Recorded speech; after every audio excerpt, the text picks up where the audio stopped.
कुछ सालों पहले दोस्तों का एक समूह जंगल में कैंपिंग ट्रिप पर जा रहा था। वे अच्छे समय बिताते, बहुत गप्पे लड़ाते थे, बहुत ही अच्छा चल रहा था। वे शराब पी रहे थे और कहानियाँ भी सुना रहे थे एक दूसरे को। तभी उन्हें जंगल में एक शोर सुनाई देता है। वे जांच करते हैं कि लेकिन उन्हें कुछ भी नहीं पता चलता।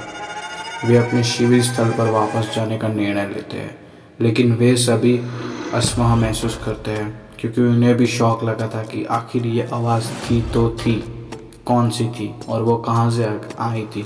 किसी को कुछ भी मालूम नहीं था।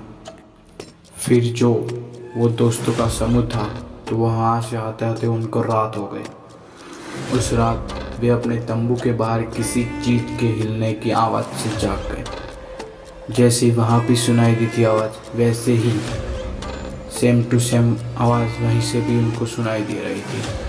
वे बाहर जाने से बहुत डर रहे थे, इसलिए वे तंबू में रहे और सुनते रहे क्योंकि डर सबको लगता है। उन्हें तंबू में कुछ खरोचने की आवाज़ आई, किसी की काटने की आवाज़ आई, किसी का कुछ कटाने की आवाज़ आई। ये सारी आवाज़ें उन्हें सुनाई देती थी और फिर उन्हें एक आवाज़ सुनाई देती है जो आवाज़ बहुत ज़ोर से आती है, लेकिन उस चारों का झुंड था, उसमें किसी को भी नहीं पता था कि ये आवाज़ किसकी है, कहाँ से आई है, कौन बोल रहा है, किसी को कुछ मालूम नहीं था।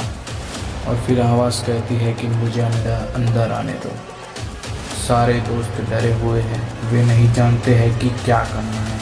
वे मदद के लिए कॉल करने की कोशिश करते हैं, लेकिन उनके फ़ोन से रिसेप्शन नहीं है। वे जंगल में बिल्कुल अकेले थे, बिल्कुल सुनसान जंगल था वहाँ पर, और कोई अंदर घुसने की कोशिश कर रहा था। जो वो चीज़ थी जो वो अनोखी आवाज़ कर रही थी, वो उस टेंट में घुसने की कोशिश कर रहा था।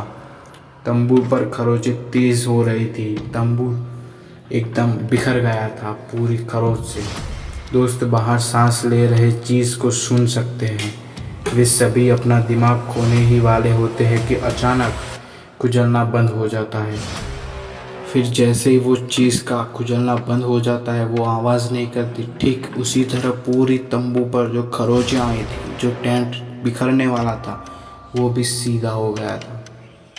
और सारे दोस्तों को राहत तो है, लेकिन वे सदमे भी आ गए थे कि वे नहीं जानते कि क्या हुआ, लेकिन वे जानते हैं कि वे फिर उन्हें जंगल में वापस नहीं जाना चाहिए।